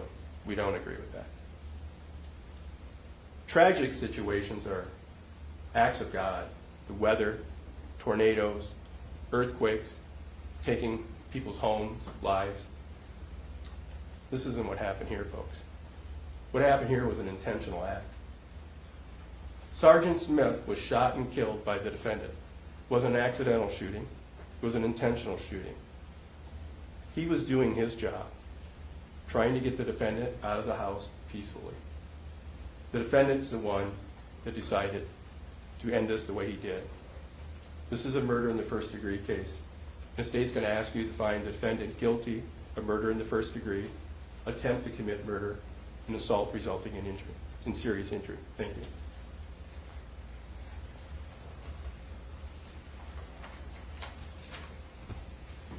All right, ladies and gentlemen, you're now going to retire for your deliberations. You're going to be kept together under the control of our court attendant until you agree on a verdict or you're otherwise discharged by the court. The court attendant will be sworn not to allow any communication to be made to you during your deliberations. Additionally, she's not allowed to make any communication to you except to ask if you've agreed upon your verdict or otherwise ordered by the court. The court attendant's also sworn not to allow you to communicate your state of deliberations to any person or the verdict itself before it's actually rendered here in open court. So we'll send you back to the room. Back there, we'll identify who the two alternates are. Those two alternates will be excused at that time. I need to advise you that once those two alternates leave, then you will, the admonition that you've been under will change completely at that point then. You will be allowed to discuss this case during your deliberations with one another.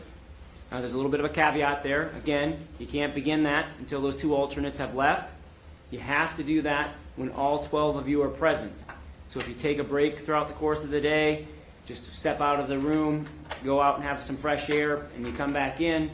6 of you can't have a private conversation about the case out on the campus of the courthouse here while the other 6 of you remain in the jury room deliberating. If someone steps out to use the restroom, the other 11 of you have to wait till that juror returns to again commence with your deliberations. You're going to be provided the written set of instructions. You have your copies. Feel free to mark on those, make any notations, whatever you wish upon those. The court attendant will be bringing in the original set. I'd ask that you not do anything with that other than to mark it for the purposes of rendering your verdict. Your cell phones will be collected at this point in time.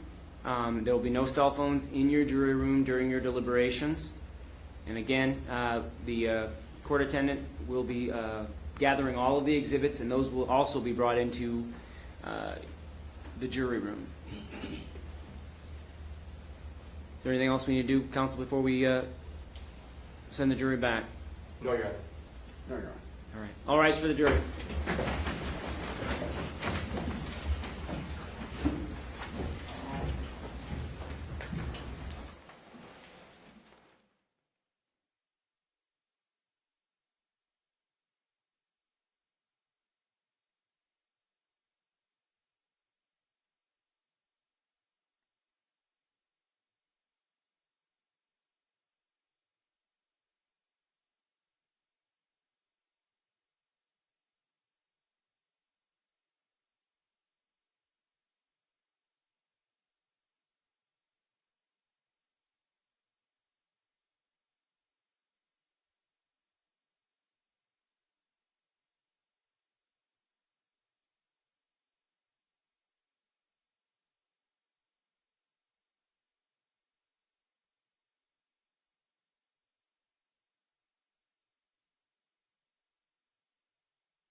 informed us that the jury has reached a verdict.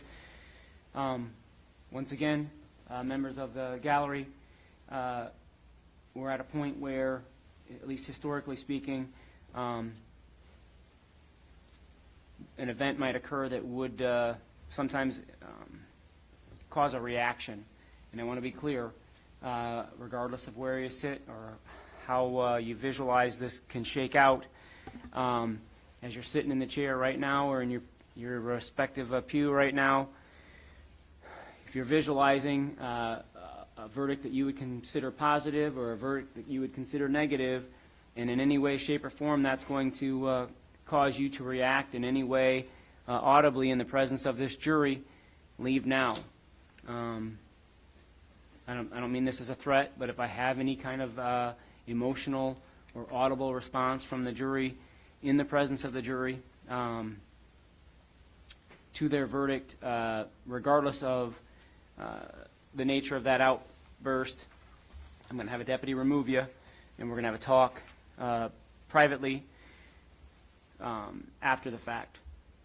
So step out now, and you'll find out in a matter of a minute after the verdict's rendered by somebody else.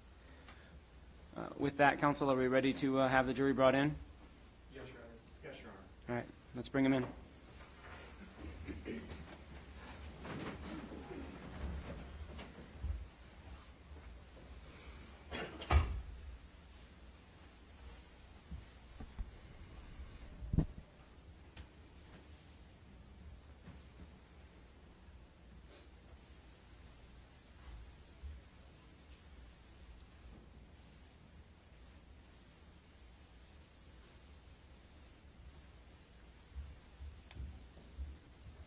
All rise for the jury.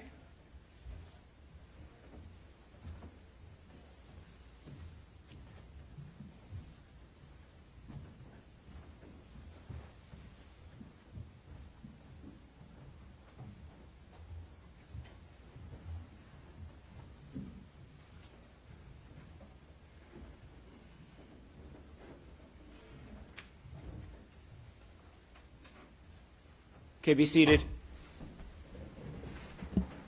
Okay, sir, ordinarily the person that comes in with the paperwork historically has always been our foreperson. Is that correct today? Yes, it is. All right, has the jury reached a verdict? Yes, we have. All right, if you could hand the instructions and the verdict forms. Thank you.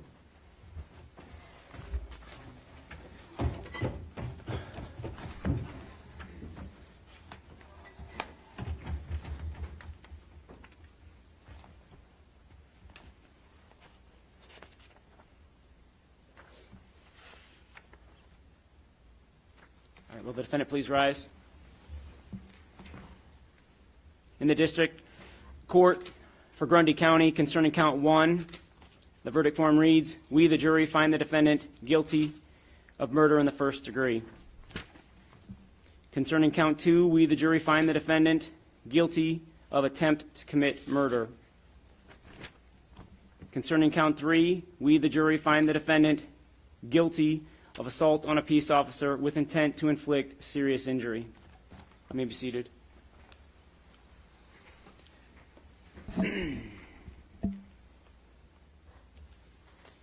And Mr. Foreperson, is this in fact the jury's verdict? Yes, it is. Does the state wish to have the jury polled? No, Your Honor. Does the defense? No, Your Honor. All right.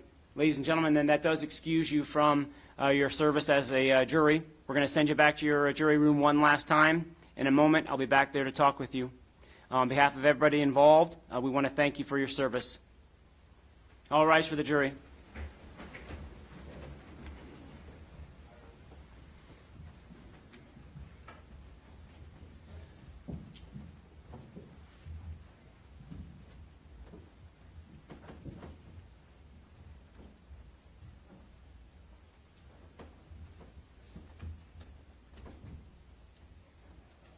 All right, thank you. Be seated. Counsel, I'll enter an order today then reflecting the jury's verdict. Given the verdict, bond will now be amended to reflect a no bond hold pending sentencing. Mr. Lang, you can talk to your attorney about these matters, but ultimately you do have a right to file a motion for new trial or motion and arrest of judgment Those need to be placed on file no later than 45 days from today's date, but no less than 5 days before sentencing or the pronouncing of judgment. You can talk to your attorney if you have any questions about that. Is there anything else, counsel, that we need to take up at this time? Your Honor, the sentencing date itself, will that court determine a date, or will they check with the parties? If you would prefer, I will look at my calendar and then consult with you, if that's what you're requesting. I am, Your Honor. All right. Any problem with that? None, Your Honor. All right. Then I will more than likely get a hold of you folks, probably via email, just to give you an idea that this is the date I'm looking at. If that doesn't work, then we can kind of go from there. Thank you. Anything else? No, Your Honor. All right. Thanks, counsel.